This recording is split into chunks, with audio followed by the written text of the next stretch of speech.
My dear students, आज हम करने वाले हैं स्टैंडर्ड 9th का मराठी सब्जेक्ट और उसका थर्ड चैप्टर बेटा मी ऐकतो आहे, जिसे लिखा है वसंत पुरुषोत्तम काळे ने, जो कि एक बहुत ही फेमस कथा लेखक है, निबंधकार है, नाटककार है, कादंबरीकार यानी कि story writer, compo writer, play writer and novelist. इनके कुछ फेमस बुक्स हैं लोंबकळणारी माणसं, पण माझ्या हातांनी, पेन सलामत तो, गुलमोहर, कर्मचारी, का रे भुललासी, एक सखे, वन फॉर द रोड, माया बाजार, स्वर, संवादिनी, वलय इत्यादि ने एक्सेट्रा। ये सब उनके कलेक्शन ऑफ स्टोरीज है, कथा संग्रह।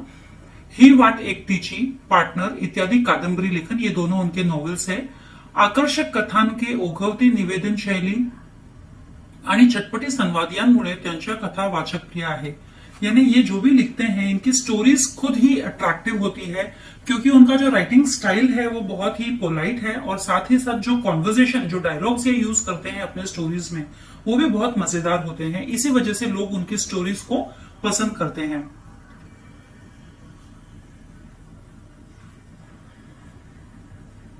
संगीत कलेवर जीवापाड प्रेम करणारे वडील व त्यांच्या अपघातामुळे संगीत सेवेपासून अंतरलेल्या वडिलांच्या सौख्यासाठी धडपडणारा मुलगा यांचे भावस्पर्शी वर्णन प्रस्तुत पाठात लेखकांनी केले आहे। तो इस लेसन में लेखक ने हमें एक स्टोरी बताई है, जिसमें एक फादर जो संगीत से बहुत ज्यादा प्यार करता है और जिसके कानों से सुनने की शक्ति जो है जा चुकी थी एक एक्सीडेंट के कारण, इसी वजह से वो संगीत से दूर हो गए थे, और सिर्फ अपने पापा को खुश करने के लिए, संगीत सीखने के लिए जो धड़पड़ कर रहा था, जो फाइट कर रहा था सिर्फ अपने पापा को खुश करने के लिए, यही स्टोरी हम इस चैप्टर में देखने वाले हैं। तो बहुत ही भाव स्पर्शी यानी कि बहुत ही सेंटिमेंट्स भरे ये मोमेंट्स आपको इस चैप्टर में देखने को। आगे बढ़ने से पहले एक छोटी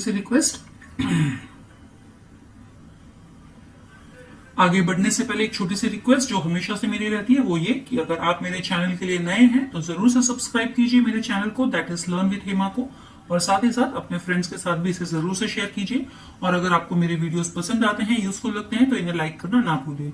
इसके क्वेश्चन आंसर्स आपको मिल सकते हैं इस वीडियो के डिस्क्रिप्शन बॉक्स में, तो जरूर से देखिएगा डिस्क्रिप्शन बॉक्स, इसमें आपको सारे क्वेश्चन आंसर्स की लिंक मिल जाएगी। तो चलिए शुरू करते हैं। बेटा मी ऐकतो आहे। तिसरी घंटा घणघणली व बाहेरचा संमिश्र कोलाहल बंद पडला, यानी कि थर्ड बेल जो बजी और बाहर जो संमिश्र कोलाहल था यानी कि मिक्स्ड साउंड, वो बंद हो गया। उगीच इकडून तिकडे वळणाऱ्या माना स्टेजच्या दिशेकडे स्थिर झाल्या। जो सिर्फ यहाँ वहां घूम रहे थे नेक्स, जो बातें कर रहे थे लोग यहाँ वहां देखकर, अब वो सब के सब स्टेज के सामने स्थिर हो गए। लोकांचे लक्ष आता आपल्याकडे आहे याची खात्री वाटताच मी गंभीर आवाजात बोलायला शुरुआत केली। अब जैसे ही मुझे पता चला कि सारे के सारे लोग मुझे देख रहे हैं, उन सबका ध्यान अब मेरे पास है, लक्ष्य यानी ध्यान अब मेरे पास है, तो ये जैसे ही मुझे पता चला, कंफर्म हुआ कि लोगों का ध्यान मेरे पास है, तो मैंने एकदम सीरियस टोन में बोलना शुरू किया। सभ्य स्त्री पुरुष हो means gentleman, ladies and gentleman जो हम कहते हैं। माझ्या वादन विद्यालयाचा हा पहिलाच जाहीर कार्यक्रम आहे। वादन विद्यालय इज म्यूजिक स्कूल, तो मेरे म्यूजिक स्कूल का ये पहला जाहिर कार्यक्रम मीन्स लाइव कॉन्सर्ट। जो लाइव म्यूजिकल कॉन्सर्ट्स होते हैं ना, जिसमें सभी प्लेयर्स लोग स्टेज पर आके बजाते हैं लाइव, वो तो ये उनके म्यूजिक स्कूल का जो है, ये जो बोल रहा है इंसान, उनके म्यूजिक स्कूल का पहला लाइव कॉन्सर्ट था। आपल्या चरणी ही कला सादर करताना मला अतिशय आनंद वाटत आहे, और आप सभी के सामने मुझे अपनी ये कला सादर करने को, मतलब प्रेजेंट करने को मिल रही है, मेरे म्यूजिक की कला को, तो इसके लिए मुझे बहुत खुशी हो रही है। आपण शांतपणाने या सर्व कार्यक्रमाचा आस्वाद घ्यावा अशी आपल्याला नम्र विनंती करून मी कार्यक्रमाला सुरुवात करतो, और आप सभी बिल्कुल शांति से बैठकर ये इस कार्यक्रम को सुनेंगे और उसका मजा लेंगे, ये मैं आशा करता हूं, और ये मेरी आपसे रिक्वेस्ट भी है, और इसी के साथ मैं अब कार्यक्रम शुरू करता हूं। आजच्या कार्यक्रमाची सुरुवात शिरीष भागवत यांच्या फिडल वादनाने होईल। तो और आज के कार्यक्रम की शुरुआत किससे होने वाली है? शिरीष भागवत नाम के उनके स्टूडेंट के फिडल वादन। Fiddle is a musical instrument, ये वेस्टर्न म्यूजिकल इंस्ट्रूमेंट है जिसे हम वायलिन कहते हैं। तो शिरीष भागवत ये शुरुआत करने वाला था इस कार्यक्रम की, और वो कौन सा वादन बजाने वाला था, कौन सा म्युझिकल इन्स्ट्रुमेंट बजाने वाला था? फिडल. हा विद्यार्थी माझ्या विद्यालयात नुकताच शिकायला आला आहे. ये विद्यार्थी, ये स्टूडेंट जो है मेरे स्कूल में सिर्फ सीखने के लिए आया है. कलेच्या प्रांतातील हा नवखा मुसाफिर आहे. यानी कि ये एक इनएक्सपीरियंस्ड म्यूजिशियन है. इसे क्योंकि नया नया सीखने आया है, इसे कला के बारे में इतनी डिटेल्स में जानकारी नहीं है, तो ये टोटली नया है, इनएक्सपिरियन्स्ड है. तो ये हे लक्षात घेऊन आपण त्याच्या हुशारीची कौतुक करावे ही विनंती. तो इस बात का आप जरूर से ध्यान रखिए, जब आप उसको सुनोगे तब इस बात का जरूर से ध्यान रखिए कि वो नया नया सीख रहा है. एवढे बोलून मी शिरीषकडे पाहिले, और इतना ही बोल के जो बोल रहा है स्टेज पे, उसने शिरीष की तरफ देखा. मला या मुलाची अतिशय भीती वाटत होती. अब जो बोल रहा है, जिनका ये प्रोग्राम है, उनको शिरीष को लेकर बहुत ज्यादा चिंता हो रही थी. खरे सांगायचे म्हणजे माझ्या मनातून मला शिरीषला कार्यक्रम द्यायचाच नव्हता. क्यों उनको शिरीष को लेकर चिंता हो रही थी? क्योंकि सही मानो तो उनको शिरीष को ये प्रोग्राम देना ही नहीं था, फर्स्ट प्रोग्राम देना ही नहीं था. कारण नुकताच शिकायला लागलेला हा विद्यार्थी माझ्या विद्यालयाचे नाव खराब करील याची मला खात्री होती. क्योंकि ये तो जस्ट सीखने आया था, और सीखने आने वाले को मैं अगर पहला ही प्रोग्राम दे दूं तो डेफिनेटली मेरा स्कूल का नाम खराब हो सकता है. इस बात की मुझे पक्का यकीन था. म्हणूनच मी त्याला कार्यक्रम देण्याचे टळत होतो, और इसीलिए मैं उसे ये प्रोग्राम नहीं देना चाहता था, और मैं उसे टाल रहा था ये प्रोग्राम देने के लिए. तो इस फर्स्ट पैराग्राफ से आपको इतना तो समझ में आ गया होगा कि ये एक लाइव कॉन्सर्ट है, जहां पर एक म्यूजिकल स्कूल का जो टीचर है वो यहाँ पे खड़ा खड़ा बोल रहा है अपने म्यूजिकल स्कूल के बारे में, और जो स्टूडेंट्स आएंगे उनके यहाँ पे प्रेजेंट करने के लिए उनके बारे में. और सबसे पहला ही उनका जो स्टूडेंट था, जो नया नया स्टूडेंट ज्वाइन हुआ था, उसके बारे में उन्होंने बताया है. अब ये हम बैक स्टोरी देखेंगे कि ये क्यों ऐसा उनको फील हो रहा है कि उन्हें ये नहीं देना चाहिए था, उसको बचाने के लिए फर्स्ट प्रोग्राम नहीं देना चाहिए था, ऐसा उनको क्यों फील हो रहा था. अब इसका बैकग्राउंड स्टोरी हम यहाँ पे देखेंगे. मी शिरीषकडे पाहिले. त्याच्या चेहऱ्यावर धीटपणा व आत्मविश्वास पुरेपूर प्रतिबिंबित झाला होता, पण त्याचे हे अवसान फार वेळ राहणार नाही हे मी ओळखून होतो. अब ये जो है, उन्होंने कहा कि मैं शिरीष के तरफ मैंने जब देखा तो उसके चेहरे पर मुझे डिटर्मिनेशन, धीटपणा मीन्स डिटर्मिनेशन, व आत्मविश्वास यानी कि कॉन्फिडेंट पूरा पूरा मुझे दिख रहा था, रिफ्लेक्ट हो रहा था उसके चेहरे से कि वो कंप्लीटली डिटरमाइंड है और सेल्फ कॉन्फिडेंट है इस प्रोग्राम के लिए. लेकिन उसका ये कॉन्फिडेंस ज्यादा समय टिकने वाला नहीं है ना. ये अवसान मतलब ये जो कॉन्फिडेंस है ये ज्यादा टिकने वाला नहीं है. हे मी ओळखून होतो, ये मुझे पता था. पडद्यावर जाऊन बाहेरच्या श्रोतृवृंद नजरेला पडताच त्याच्या हा धीर सुटेल याची मला खात्री होती. क्योंकि वो अभी तो बहुत ही डिटरमाइंड लग रहा है, लेकिन जैसे ही पर्दा ऊपर उठेगा और जब सामने उसे इतने सारे ऑडियंस स्पेक्टेटर्स दिखेंगे, श्रोतृवृंद स्पेक्टेटर्स ऑडियंस दिखेंगे, तो उसका ये जो कॉन्फिडेंस है वो पक्का छूट जाने वाला है, यानी कॉन्फिडेंस नहीं रहेगा. शिरीषने खूण करताच मी पडदेवाल्याला इशारा केला आणि पडदा झरझर वर केला. शिरीष ने खूण करताच मतलब इशारा. शिरीष ने जब वो वहां बैठा था स्टेज पे तो उसने इशारा किया होगा उसके सर को, और जैसे ही उसने इशारा किया उसने पर्दे वाले को इशारा किया और पर्दा जो है झरझर झर ऊपर गया. फुटलाईटच्या झगझगीत प्रकाश डोळ्यांवर पडताच शिरीषने डोळे मिटून घेतले. फुटलाइट मतलब स्पॉटलाइट जो होते हैं ना, फोकस, जो मेन जो प्रोग्राम परफॉर्म करने वाला होता है उसके ऊपर लाइट्स गिरती है. तो जैसे ही ये प्रकाश, लाइट, ब्राइट लाइट शिरीष के आंखों पर गिरा, वैसे ही शिरीष ने अपनी आंखें बंद कर ली, डोळे मिटून घेतले, यानी अपनी आंखें बंद कर ली. त्या प्रकाशाची डोळ्यांनी जराशी सवय झाल्यावर शिरीषला संबंध श्रोतृवृंद दिसला, आणि त्याच क्षणी त्याच्या मनाची झालेली चलबिचल त्याच्या चेहऱ्यावर स्पष्ट दिसू लागली. अब यहां बताया है कि जैसे ही उसको थोड़ा सा यूज टू हो गया वो फोकस लाइट से, कि 1-2 मिनट गिर गया उसके ऊपर, तब उसको ऐसे यूज टू हो गया तो उसने अपनी आंखें खोली, और आंखें खोलते ही जब उसने सामने इतने सारे ऑडियंस को बैठा देखा तो उसके मन में जो बेचैनी थी वो बाहर आ गई. यानी पहले तो वो कॉन्फिडेंट दिख रहा था, लेकिन अब वो बेचैन हो गया. उसकी त्याच्या मनाची झालेली चलबिचल यानी कि नर्वसनेस उसके चेहरे पर साफ दिखाई दे रही थी. तो गडबडून गेला आहे हे मी ओळखले. और अब मुझे समझ में आ गया था, यानी कि जो बोल रहा है ना स्टेज पर, जो म्यूजिक टीचर है, उसे समझ में आ गया था कि ये अभी गड़बड़ करने वाला है, ये इसका कॉन्फिडेंस चला गया है. त्याला आता सावरून धरणे शिक्षक या नात्याने माझे कर्तव्य होते और उसको अभी संभाल के लेना है, उसको सपोर्ट करना है. एज अ टीचर अब ये मेरी ड्यूटी बन गई थी. मी तंबोरेवाल्याला व तबलेवाल्याला खूण केली. Tambora is also a musical instrument. ये Indian Hindustani classical musical instrument है तंबोरा. और तबला, तबला तो हम सभी को मालूम ही है. तो तंबोरा भी एक स्ट्रिंग्ड इंस्ट्रूमेंट ही है और तबला तो हम बजाते हैं. तो इन दोनों को उसने इशारा कर दिया टीचर ने कि तुम शुरू करो. तंबोऱ्याचा धीर गंभीर आवाज घूमू लागला. तो जैसे ही तंबोरा उसने बजाना शुरू किया तो एक सीरियस नोट जो है, म्युझिकल नोट, उसने बजाना शुरू किया. शिरीषने डोळे मिटून कुणाचे तरी ध्यान केल्यासारखे दिसले व पुन्हा त्याचा चेहरा पूर्वीच्या आत्मविश्वासाने न्हाऊन निघला व हलकेच त्याने षड्ज लावला. अब शिरीष ने क्या किया, जैसे ही उसने तंबोरे वाले ने जैसे ही सुर लगाया तो शिरीष ने अपनी आंखें बंद की और जैसे मानो उसने किसी का ध्यान किया. और इमीडिएटली जब उसने ध्यान किया तो उसके चेहरे पर वो कॉन्फिडेंस जो जा चुका था वो वापस से आ गया. और जैसे ही वो कॉन्फिडेंस आ गया उसने हल्के से एक सुर लगाया, तान लगाई, षड्ज. षड्ज मतलब सूर लगाना. एका 10 ते 12 वर्षाच्या मुलाला शांतपणे वाजवायला शुरुआत केलेली पाहून लोक शांत बसले. अब ये शिरीष कितने साल का था? सिर्फ 10-12 साल का लड़का था. तो एक 10-12 साल के लड़के ने इतनी शांत तरीके से ये जो सुर लगाया है, जो बजाना चालू किया है इंस्ट्रूमेंट, वो देखकर लोग एकदम शांत हो गए. धीमेपणाने शिरीषने भूप रागातली गत वाजवायला सुरुवात केली. भूप एक राग है, क्लासिकल हिंदुस्तानी एक ट्यून है, राग है जो गाया जाता है. तो भूप राग के ट्यून्स उसने गाने चालू किए. गत मतलब ट्यून. तेज ते सुर.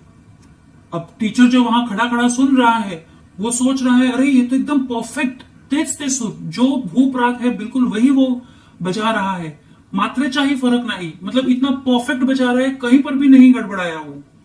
तो शांतपणे वाजवू लागला आणि और अब शिरीष जो है शांत भाव से बजाने लग गया. और आजपर्यंत बसला नव्हता एवढा धक्का मला बसला. कानावर विश्वास बसेना, नजरेवरही बसेना. तो जब वो बजाने लगा तो मुझे इतना ज्यादा धक्का लगा जितना आज तक कभी नहीं लगा. कानों पर विश्वास नहीं हो रहा था टीचर को, उसके आंखों पर भी विश्वास नहीं हो रहा था कि 10-12 साल का लड़का इतना अच्छा बजा रहा है.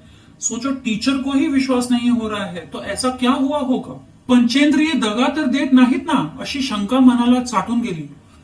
पंचेंद्रिय मतलब सेंस ऑर्गन्स, जो हमारे 5 सेंस ऑर्गन्स होते हैं, आईज, ईयर्स, नोज, स्किन, टंग. तो ये सेंस ऑर्गन्स से हमें पता चलता है. तो कहीं ये सेंस ऑर्गन्स मुझे धोखा तो नहीं दे रहे हैं, जो मैंने सुना है, जो मैंने देखा है, कहीं वो गलत तो नहीं है. ऐसा डाउट उसको अपने ऊपर होने लग गया. उसके मन में ये थॉट एक निकला उसके मन से, माझ्या जागी तुम्ही असता किंवा आणखी कोणीही असता तरी त्याच्या मनातही तशी शंका आली असती. अभी टीचर कह रहे हैं कि मेरे जगह पे आप होते या कोई और भी होता तो भी उसके मन में भी ऐसी ही शंका आती थी. तुम्हीच सांगा.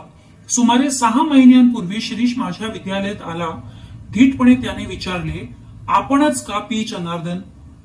मी सुहास्य मुद्रेने होय म्हणताच तो म्हणाला, माझे नाव शिरीष भागवत, घरी श्रीच म्हणतात.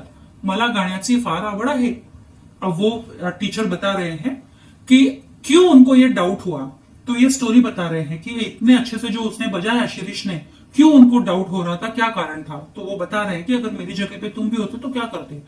कि वो कह रहे हैं कि आज से कुछ 6 महीने पहले शिरीष मेरे पास आया और एकदम ढीठपणे, यानी कि एकदम बोल्ड होकर उसने मुझे पूछा, क्या आप ही पी जनार्दन हो. तो मैंने हंसते हुए थोड़ा हाँ कहा.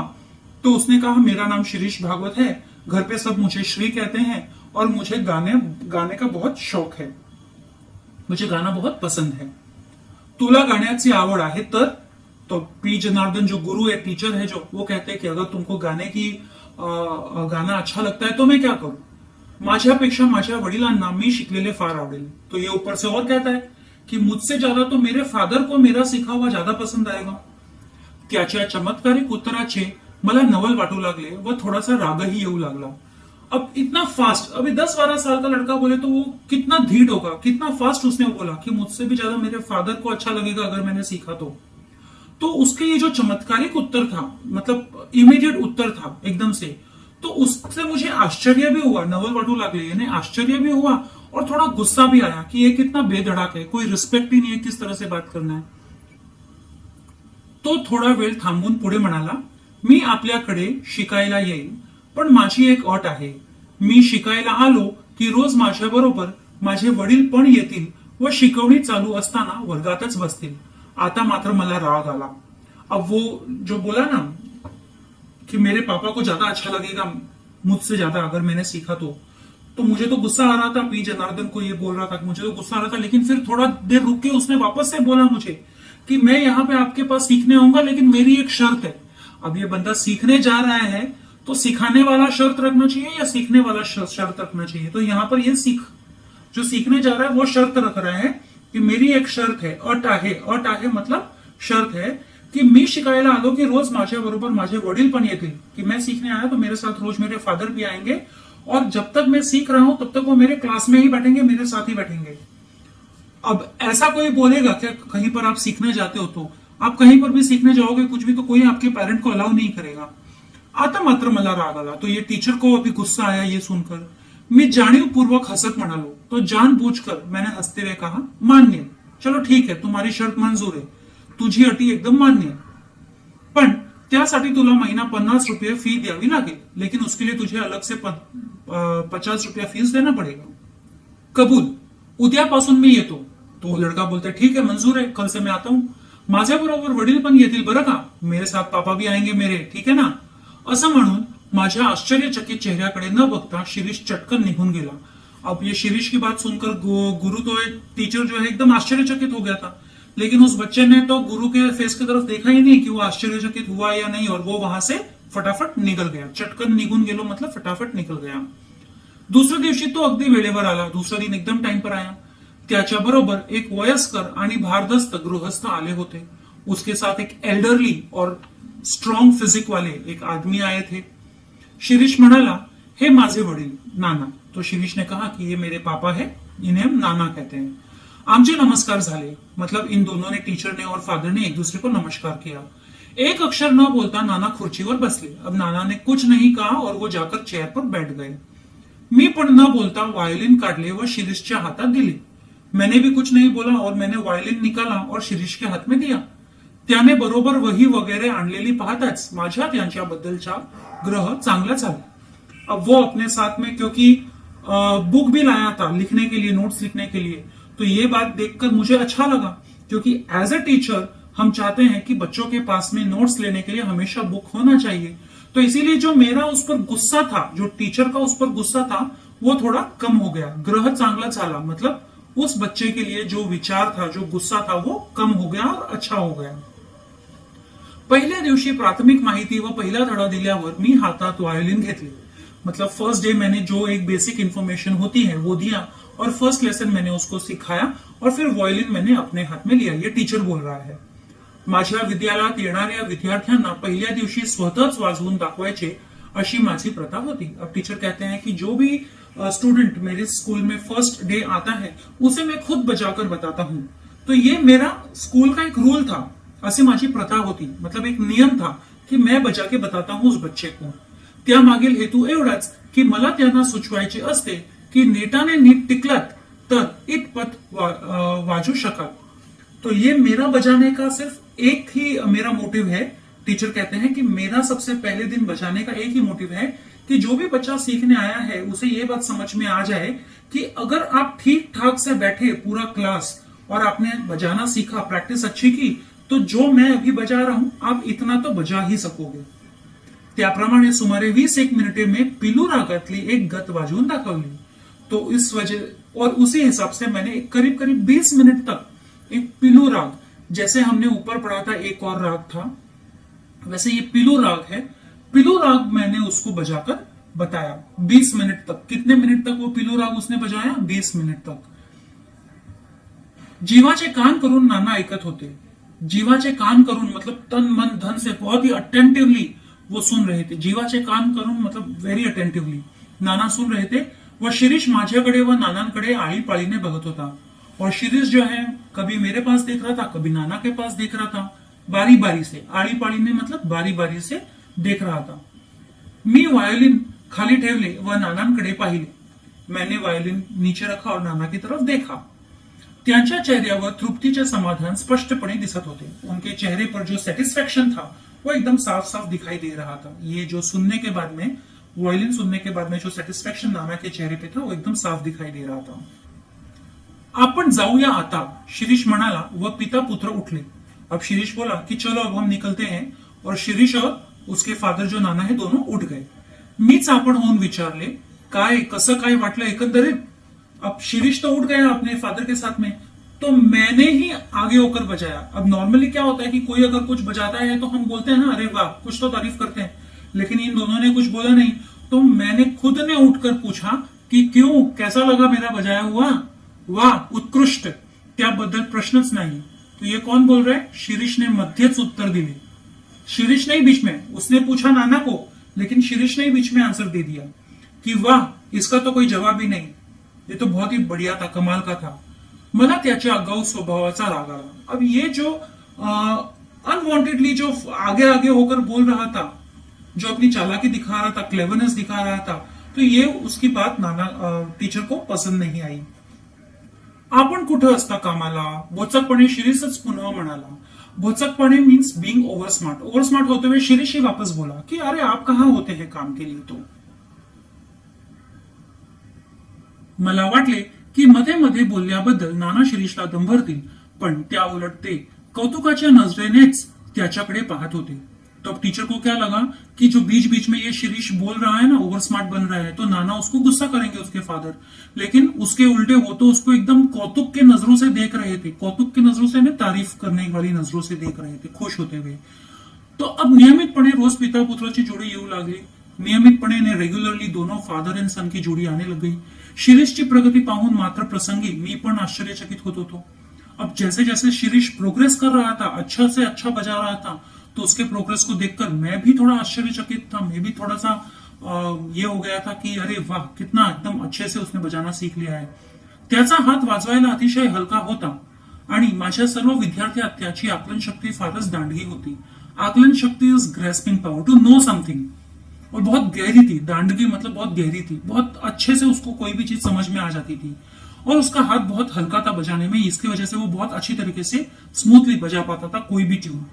नाना रोज त्याच्या बरोबर येत, वो एक अक्षरही न बोलता शांत बसून राहत. नाना रोज उसके साथ आते थे, शिरीष के साथ, और एक वर्ड नहीं बोलते थे. और वो शांत एकदम चुपचाप वहां बैठे रहते थे. मी पण त्यांच्याशी बोलत नसे. अब क्योंकि नाना नहीं बोलते थे, इसलिए मैं भी उनके साथ कुछ बात नहीं करता था. हाँ हाँ म्हणता 3 महीने निघून गेले. तो ऐसे करते करते 3 महीने निकल गए. 3 मंथ्स निकल गए. आणखीन 3 महिन्यांनी होणाऱ्या माझ्या विद्यालयाच्या प्रथम कार्यक्रमात आपण शिरीषला कार्यक्रम द्यायचा असा मी निश्चय करून टाकला. आणि त्यानुसार मी शिरीषला म्हणालो, शिरीष, अशीच प्रगति कायम राहू दे.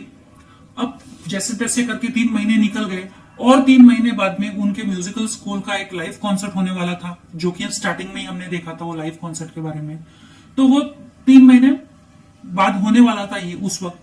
तो उस टीचर ने ये डिसाइड कर लिया था कि जो ये कार्यक्रम होगा उसमें फर्स्ट प्रोग्राम वो शिरीष को ही देगा, क्योंकि वो बहुत अच्छा बजा रहा था और वो ऐसे ही प्रोग्रेस करता रहेगा. तो उन्होंने शिरीष को कहा भी कि ऐसी ही प्रगति, तुम्हारी प्रोग्रेस कंटिन्यू रखो.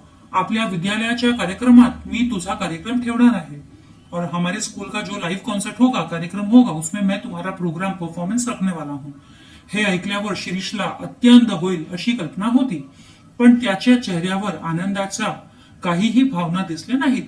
ये सुनने के बाद में शिरीष जो है, मुझे ऐसे लगा कि शिरीष के चेहरे पर खुशी आएगी, लेकिन उसके चेहरे पर मुझे किसी भी तरह की कोई भी खुशी नहीं दिखाई दी. इतकेच नव्हे तर त्याचा चेहरा काहीसा उतरला, और इतना ही नहीं, उसका चेहरा भी थोड़ा उतर गया था, उदास हो गया था. मी विचारले, काय तुला हे ऐकून काहीच आनंद वाटत नाही का? तो मैंने उसको पूछा कि अरे तुझे ये बात सुनकर खुशी नहीं हुई क्या? गंभीर आवाजात ठाशील स्वरूपाचे उत्तर आले, माझ्यापेक्षा नानांना त्याचा आनंद जास्त होईल. तो एकदम सीरियस आवाज में उसका एक प्रॉम्प्ट रिप्लाई आया कि मुझसे भी ज्यादा मेरे फादर को अच्छा लगेगा, उन्हें ज्यादा खुशी होगी. और किस बात की खुशी होगी? कि वो म्युझिकल कॉन्सर्ट में परफॉर्म कर रहा है लाइव. पिता पुत्र गेले आणि प्रत्येक वेळी मिळणाऱ्या शिरीषच्या तऱ्हेवाईक उत्तराचे आश्चर्य करीत मी बसलो. मतलब पिता पुत्र तो चले गए और हर बार की तरह ये जो शिरीष बोल के गया उससे मैं आश्चर्यचकित हो गया और मैं आश्चर्यचकित होकर वहीं बैठा रहा. प्रत्येक वेळी तो नानांचे नाव का घेतो व नाना अगदी रोज त्याच्या बरोबर येतात याचे रहस्य काय असावे या प्रश्नाचे उत्तर मला सापडेना. अब हर बार वो नाना का नाम क्यों लेता है? वो जब भी उससे बात करता है तो वो नाना के बारे में ही बताता है. ऐसा क्यों? और नाना रोज उसके साथ क्यों आते हैं? इस बात का रहस्य उन्हें आज तक पता नहीं चला कि ये क्या है. याशिवाय आणखीन एक शंका माझ्या मनात वरचेवर येत असे और इन सबके अलावा एक और डाउट मेरे मन में ऊपर ही ऊपर आ रहा था. ती म्हणजे नाना जवळ असताना शिरीष मोकळ्या मनाने वायोलिन वाजवत नसावा. ही दूसरेच दिवशी शिरीष आला नहीं. अब जो डाउट मुझे ऊपर के ऊपर आ रहा था वो ये कि जब नाना बैठे रहते हैं शिरीष के सामने तो शिरीष इतना फ्री होकर नहीं बजा पाता है वायोलिन. हो सकता है नाना के एब्सेंस में वो ज्यादा अच्छे से बजाए, लेकिन मुझे ऐसे लग रहा था कि नाना के प्रेजेंस में वो ज्यादा नहीं बजा रहा है. अब ये तो उस दिन का बात हो गया. नेक्स्ट डे जब आया तब ना शिरीष आया ना नाना आए. दुसरेच दिवशी शिरीष आला नाही. शिरीष आया नहीं दूसरे दिन. त्याचा हा पहिला खाडा याने फर्स्ट छुट्टी उसने ली थी. नसेल एखादे वेळेस जमले असे मी समाधान करून घेतले.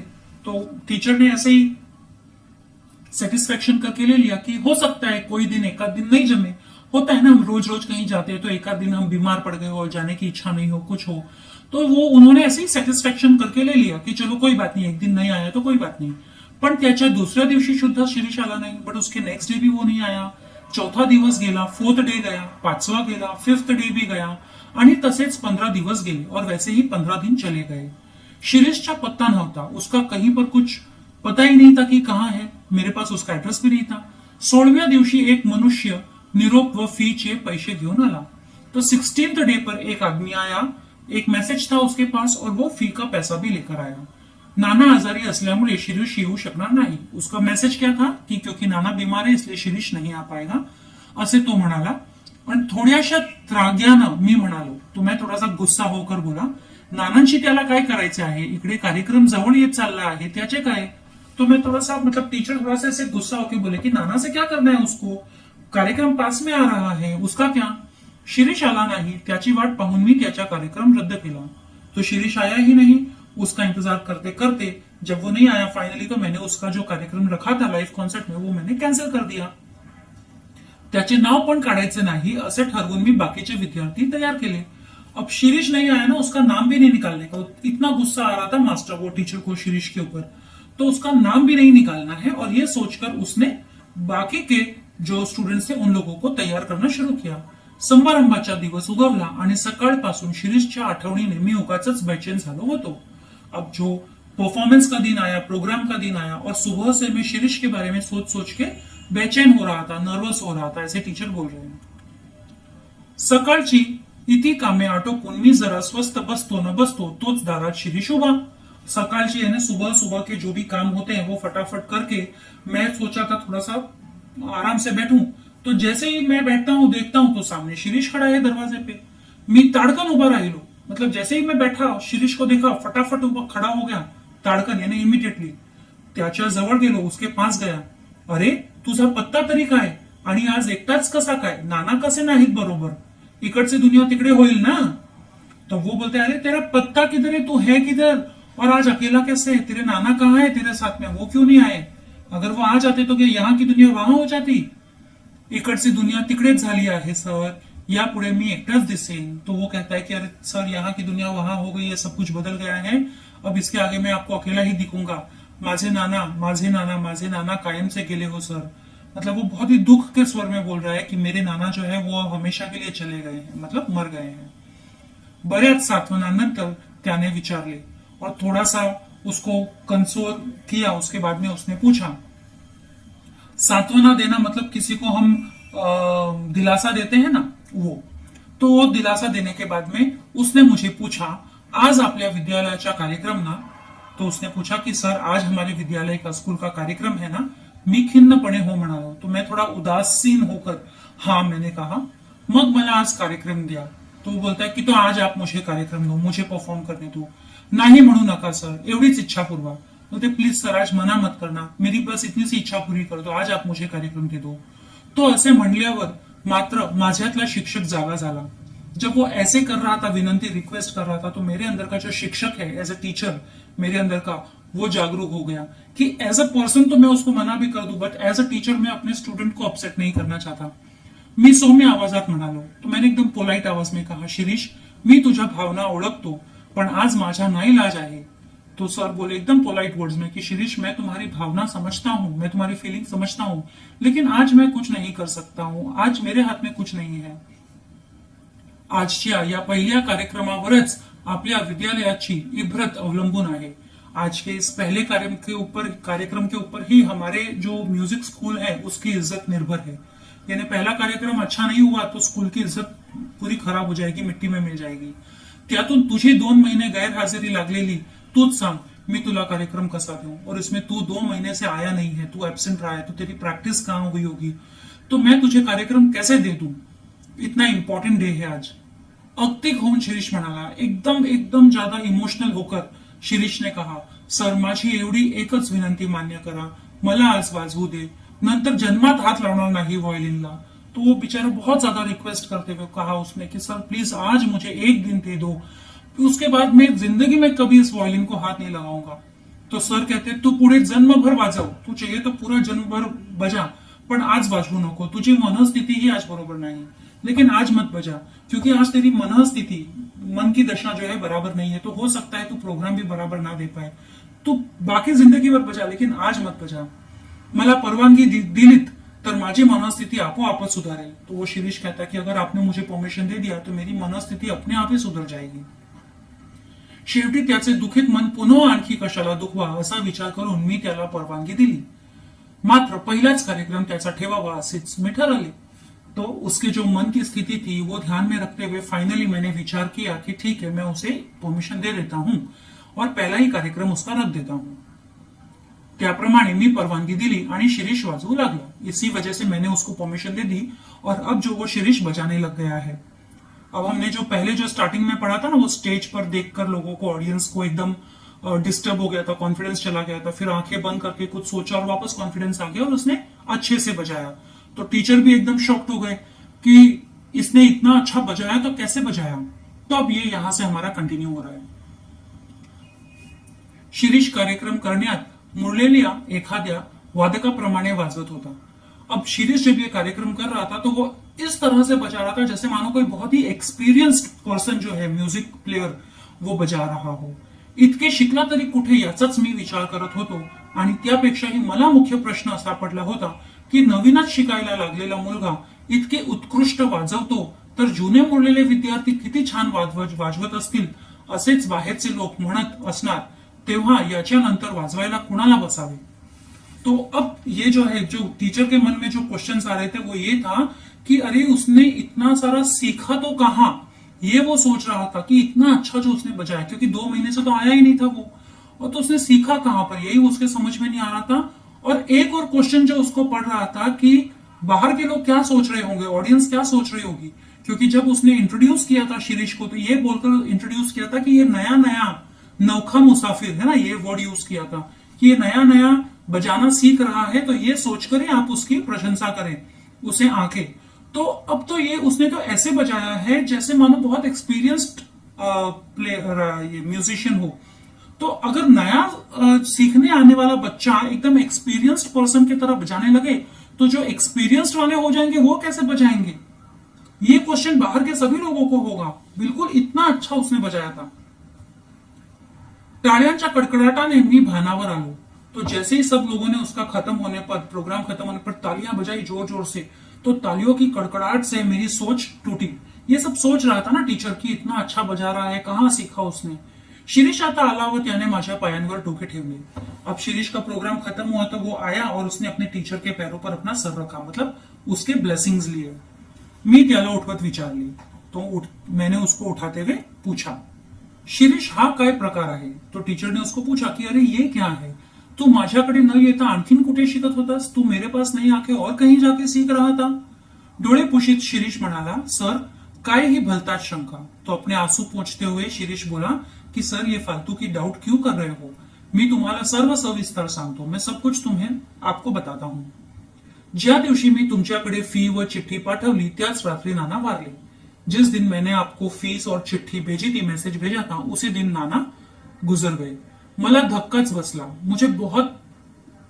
मैं बहुत ही डिस्टर्ब हो गया. ज्यांच्यासाठी शिकत होतो तेच गेल्यावर कशाला आता शिका म्हणून मी व्हायोलिनला हात लावलाच नाही असे ठरवले.